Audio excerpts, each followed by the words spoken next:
Today we're going all in on how your brain is structured, how all those neurons work together. Let's not forget that incredible ability the brain has to change and adapt, right? Neuroplasticity. Exactly.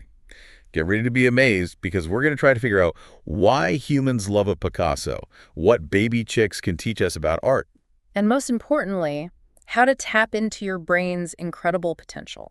Think of the brain like a house. Helps to visualize how different areas have specific jobs. Okay, I like where this is going. So that prefrontal cortex, that's up front. Think of it as the home office. Decisions, impulse control, all that good stuff. Right. Then there's the motor cortex, sensory cortex, visual cortex. Those are the living spaces, always buzzing with activity, processing info from the world around you. Makes sense. And no home's complete without an emotional center, am I right? That's where the limbic system comes in. The heart of the house. Feelings, motivations, memories, all tangled up. This house is something else. The way it's wired is wild. Our bodies are literally mapped onto the brain. Like a mini version of ourselves is laid out across those regions. It's like a brain map. And what's so interesting is some areas get way more space on the map than others. Shows what our brains think is important in terms of sensory information. Your tongue and hands, for example, super sensitive, right? Totally. They've got a ton of sensory receptors, so they take up a lot of space on the brain's map.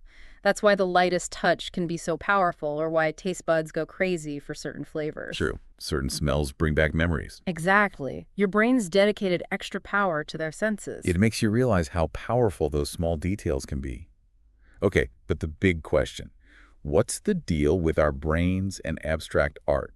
Why are we drawn to, say, a Picasso, and what can we learn from seagull chicks, of all things? Okay, get ready for this. It might sound strange, but it's all about dopamine, those seagull chicks, and how our brains crave patterns. There's this study where a scientist noticed seagull chicks went crazy when their mom came around because of a red spot on her beak, signal for food. So he thought, what if I just wave a piece of cardboard with a red dot?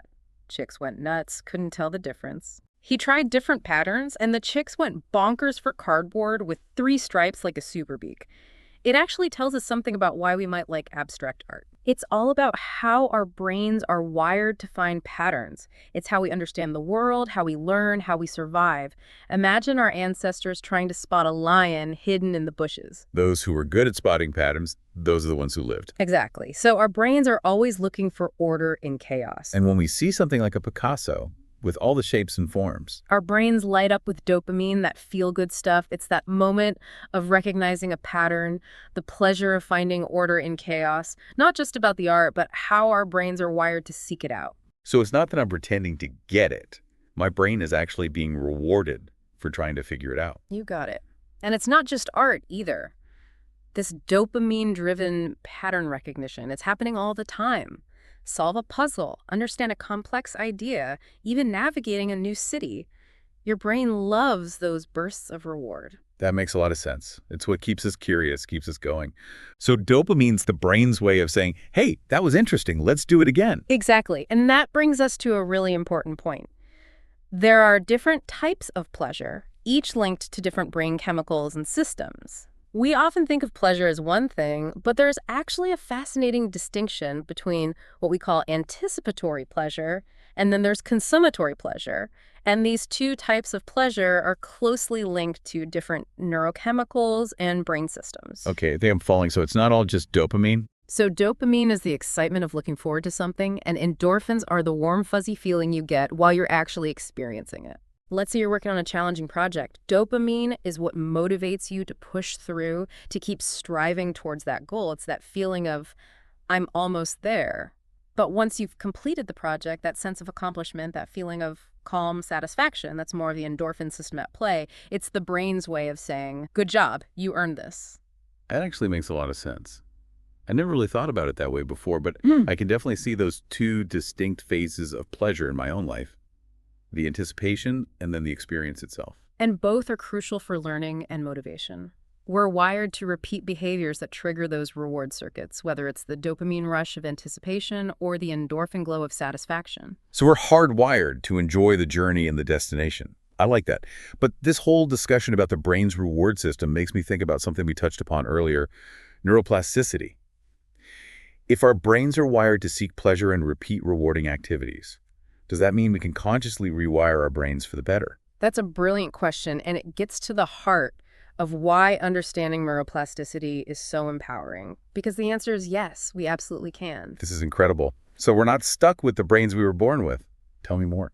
Your brain is constantly changing, rewiring itself based on your experiences, your actions, and even your thoughts. It's a dynamic organ, not a static one. If our brains are constantly changing, how can we make sure we're changing them for the better? Where do we even begin? That's where it gets really interesting. We can actually use our understanding of neuroscience to unlock our brain's potential. Our brains thrive on new experiences. Think about it, traveling to a new place, learning a new skill, even trying a new type of cuisine. These experiences flood your brain with novel stimuli, which triggers the release of dopamine and other neurochemicals essential for plasticity. This is like hitting the refresh button on our brains. Sign me up.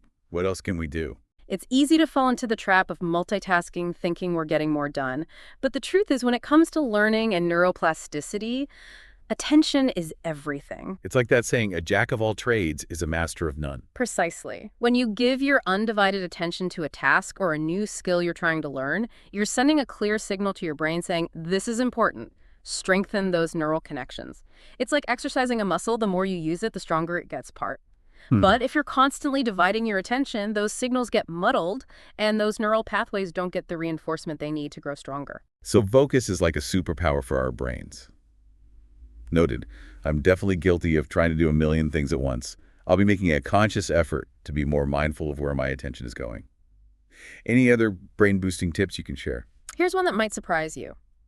While it's true that early childhood is a critical period for certain skills like language, our brains never lose their ability to learn and adapt. Wait, really? So it's not too late for me to learn a new language or pick up that guitar I've always wanted to play? Absolutely not. Your adult brain might not be quite as malleable as it was when you were younger, but it's still remarkably adaptable.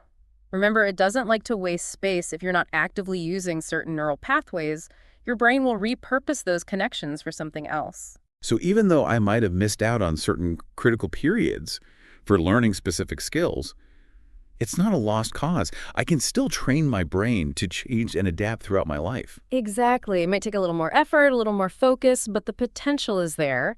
And the beauty of it is every time you learn something new, you're not just gaining knowledge, you're literally reshaping your brain, creating new connections, strengthening existing ones, and becoming a more adaptable, resilient thinker in the process. I love that. This whole conversation has me thinking about my brain in a completely new light. It's actually quite empowering to realize that we have this incredible capacity for change and growth throughout our lives. It is truly remarkable. And here's something else to consider. If our brains are constantly changing based on our experiences, what does that mean for how we shape our lives? Are we just passive recipients of information, or do we have the agency to design our own neural destinies, so to speak? Wow, that's a pretty profound question.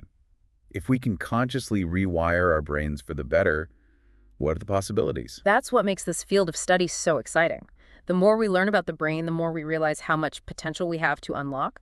And while we've made incredible strides in understanding neuroplasticity, we're really just scratching the surface. It's like we're explorers charting uncharted territory, only this time the territory is inside our own heads. Exactly.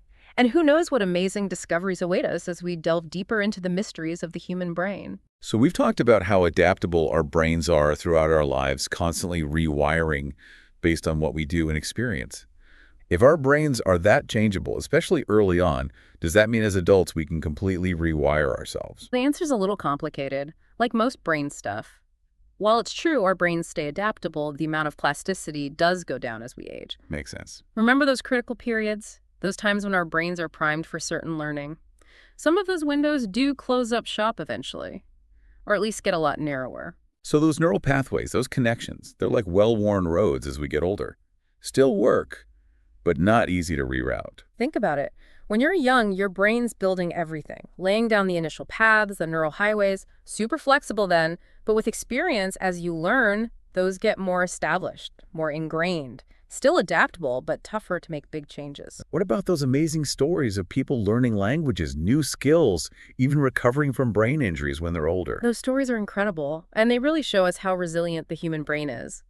Even if it's less plastic as we age, it never loses that ability to change and adapt. As we get older, it's less about building brand new neural highways, more about adding some lanes to the existing ones, optimizing routes, finding those creative detours. I love that. Not a different person, but always refining, adapting, expanding what we can do throughout our whole lives. That's the beauty of it. It's not a one-time thing, it's a lifelong process. Every time you challenge yourself, learn something new, you're part of this incredible dance of neural adaptation. You're shaping your own brain. This has been so eye-opening. I feel like I'm looking at my own brain, my own potential in a totally new way. So embrace being curious, challenge yourselves, and never underestimate what your brain can do. It can learn, it can grow, it can adapt your whole life. And on that note, we'll leave you to ponder those profound thoughts. Keep exploring, keep asking questions, and keep those brains buzzing. Until next time.